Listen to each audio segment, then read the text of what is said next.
Tahun 2024, di sebuah kuil kuno di kawasan Uttarakhand, India, seorang pramal tua bernama Mahanta Rudraji tiba-tiba menggelar ritual malam yang sangat tidak biasa. Ia dikenal sebagai penjaga kitab Bhavishya Shastra, kitab ramalan kuno yang diyakini hanya bisa dibaca oleh orang yang sudah melepaskan dunia. Dalam keadaan meditasi yang sangat dalam, Mahanta Rudraji mulai bersuara lirih, lalu semakin keras. Suaranya bukan seperti manusia biasa, tapi seakan ada suara lain yang berbicara melalui dirinya.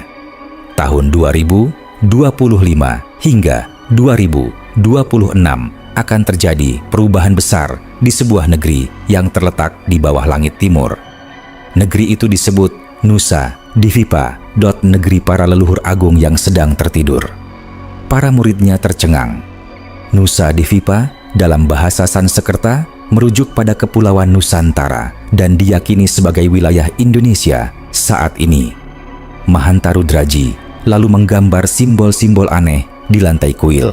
Seekor harimau bertarung dengan bayangan hitam besar, api di lautan, dan orang-orang berbaris menuju cahaya dari gunung emas. Setelah itu, ia berseru, akan muncul seorang pemimpin dari tanah Pasundan yang dibimbing oleh arwah leluhur.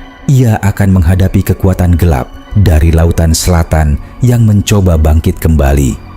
Ramalan itu tersebar secara diam-diam di kalangan rohaniwan India. Salah satu dari mereka yang pernah tinggal di Bali membocorkan isi ramalan ini pada seorang jurnalis spiritual Indonesia. Dari sinilah semuanya jadi viral. Di awal tahun 2025, beberapa fenomena aneh mulai terjadi. Gunung Slamet mengeluarkan suara seperti gong dan gamelan pada malam hari tanpa ada aktivitas vulkanik. Berarti, sejumlah nelayan di pantai selatan mengaku melihat cahaya merah muncul dari dalam laut disertai suara wanita menangis dan bau kemenyan terbakar. Di Garut, Jawa Barat, seorang anak kecil mendadak bisa berbicara dalam bahasa Sanskerta kuno dan menyebut dirinya sebagai putra dari raja tua yang akan bangkit kembali.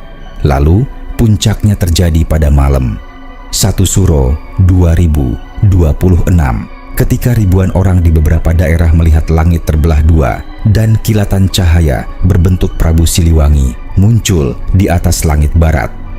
Orang-orang panik. Namun ada yang percaya bahwa ini adalah awal dari kebangkitan kekuatan besar Nusantara, sebagaimana telah diramalkan oleh Mahanta Rudraji. Beberapa bulan setelah peristiwa langit terbelah dan munculnya sosok misterius di atas langit barat, muncul kabar mengejutkan dari daerah Subang, Jawa Barat. Seorang pria tua yang hidup menyendiri di kaki Gunung Tangkuban Parahu, tiba-tiba didatangi puluhan warga yang mengaku dipanggil lewat mimpi. Dalam mimpi itu, mereka melihat seorang lelaki bersorban putih memanggil mereka untuk mendengar kabar dari para leluhur. Pria tua itu tak lain adalah Ki Drajat, seorang juru kunci tua yang sudah lama dikenal bisa membaca lontar-lontar kuno warisan kerajaan Pajajaran. Menurut Ki Drajat, apa yang diramalkan Mahanta Rudraji bukan kebetulan. Lautan Selatan memang sedang bergolak, tapi bukan karena bencana, melainkan karena para makhluk penunggu mulai terusik. Mereka tahu waktunya telah dekat. Di malam Jumat Kliwon, Ki Drajat menggelar ritual pembukaan kitab warisan kerajaan. Saat mantra terakhir dibacakan, angin berhembus keras dan tiba-tiba obor-obor di sekelilingnya padam sendiri. Tak lama kemudian, dari balik kabut muncul bayangan harimau putih besar yang duduk memandang ke arah timur lalu menghilang secepat kilat. Beberapa warga sempat kerasukan dan berbicara dalam bahasa campuran Sunda kuno dan Jawa kuno. Penguasa cahaya dan kegelapan akan bertarung di tahun naga kayu. Hanya mereka yang memiliki darah leluhur yang bisa bertahan dari badai kekacauan. Saat Ki Drajat menyadari apa maksud pesan itu, ia gemetar tahun naga kayu dalam penanggalan Cina jatuh pada 2025, bertepatan dengan awal mula terjadinya keanehan-keanehan ini. Sementara itu, di India, Mahanta Rudraji dikabarkan menghilang secara misterius dari kuilnya. Yang tersisa hanyalah kitab Bhavishya Shastra yang kini terbuka pada halaman berisi simbol Garuda membawa api dan naga berkepala 3 muncul dari samudra. Beberapa orang India yang meneliti simbol itu meyakini bahwa Indonesia akan menghadapi pertarungan spiritual terbesar dalam sejarahnya. Mereka menyebutnya Perang Cahaya Nusantara. Di Bali, sejumlah pemangku adat mulai menerima mimpi yang serupa. Seorang anak indigo berusia 12 tahun tiba-tiba bisa menggambar peta Indonesia dengan titik-titik merah menyala di beberapa tempat: Merapi, Tangkuban Parahu, Parangtritis, dan Danau Toba. Dari gambar itu, terlihat garis api yang menghubungkan tempat-tempat tersebut dan berakhir di sebuah lingkaran besar tepat di atas Pulau Jawa bagian barat. Anak itu berkata lirih, "Disinilah pusat kekuatan lama yang akan bangkit. Jika tidak dijaga, maka gelap akan menang." Beberapa minggu setelah munculnya peta energi oleh anak indigo di Bali, suasana di berbagai tempat keramat Indonesia mulai berubah. Di sekitar Gunung Merapi, warga melaporkan munculnya asap yang berbentuk wajah manusia tepat saat fajar. Sosok itu seolah menatap ke arah barat, seperti sedang menunggu sesuatu. Sementara itu, di kawasan Purwakarta, Kang Deddy Mulyadi yang dikenal sering berinteraksi dengan budaya dan tradisi leluhur tiba-tiba mendapat penglihatan saat berada di makam leluhur kerajaan Sunda. Dalam keadaan meditasi, ia melihat seorang laki-laki berjubah putih emas mendekatinya lalu berkata, "Waktunya telah dekat. Kau akan jadi jembatan bagi yang lama dan yang baru.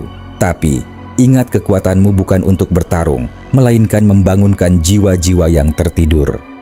Setelah penglihatan itu, Kang Deddy mendadak mendatangi 7 titik situs keramat dalam waktu 7 hari. Anehnya, setiap ia datang, hujan turun dengan pola aneh, membentuk lingkaran air di tanah. Beberapa paranormal meyakini itu adalah aktivasi 7 gerbang lelembut penjaga tanah Sunda. Di sisi lain dunia, seorang ahli linguistik kuno dari India bernama Dr. Vasudev Menon meneliti ulang naskah Bhavishya Shastra pasca hilangnya Mahanta Rudraji. Ia menemukan potongan kalimat yang sebelumnya terhapus dan kini muncul kembali setelah kitab itu terkena sinar bulan purnama.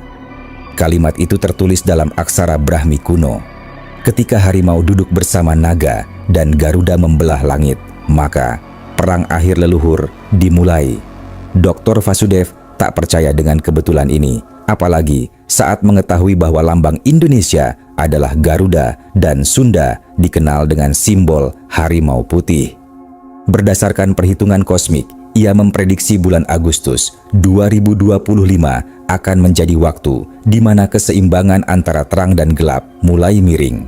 Ia menyebutnya Samaya Darpana, cermin waktu. Cermin waktu dipercaya sebagai momen di mana garis takdir bisa berubah, namun hanya jika ada manusia yang menyadarinya dan bertindak sebagai penjaga antara dunia. Dan di bulan itu terjadi kejadian yang mengguncang publik.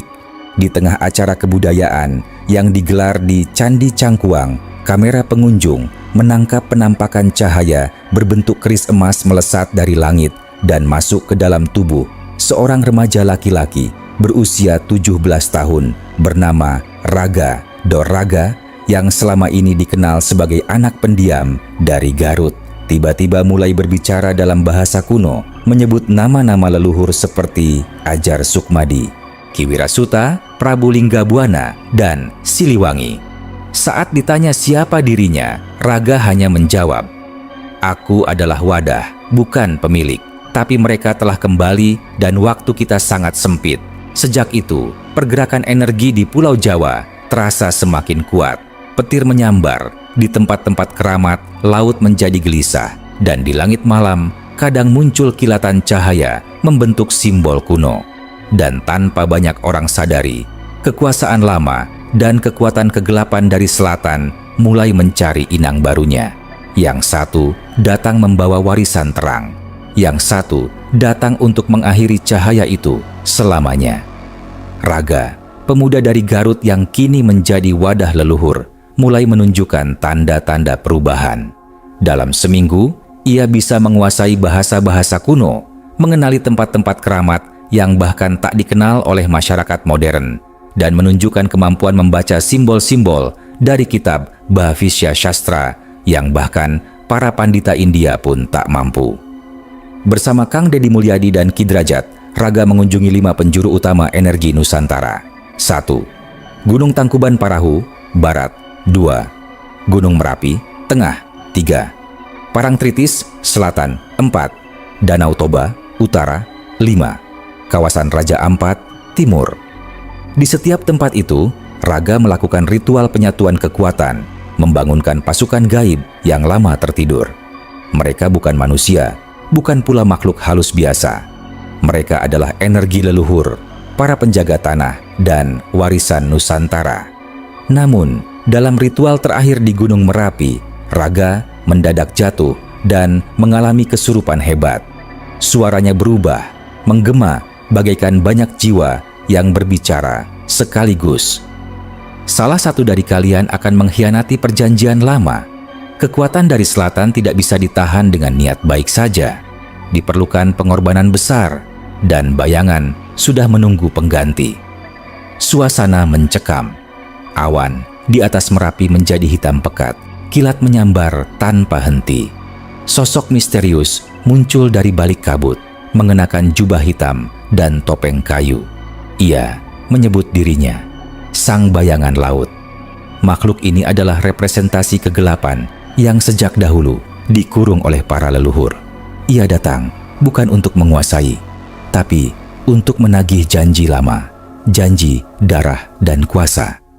Dalam pertempuran batin antara Raga dan Sang Bayangan Laut, alam ikut berguncang.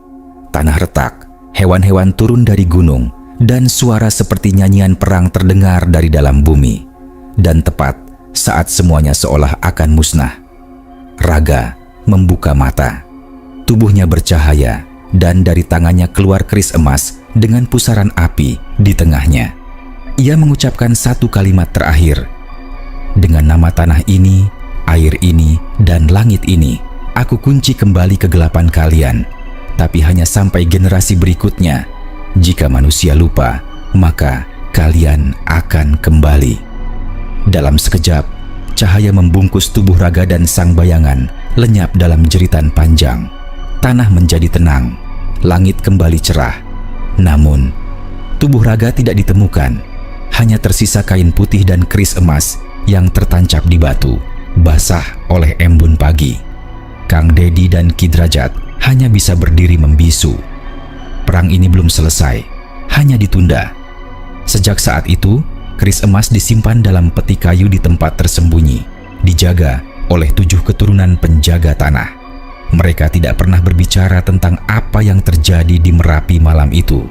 Namun, menurut cerita turun-temurun, tahun 2085 adalah akhir dari segel perjanjian itu, dan dunia akan menyaksikan kebangkitan berikutnya.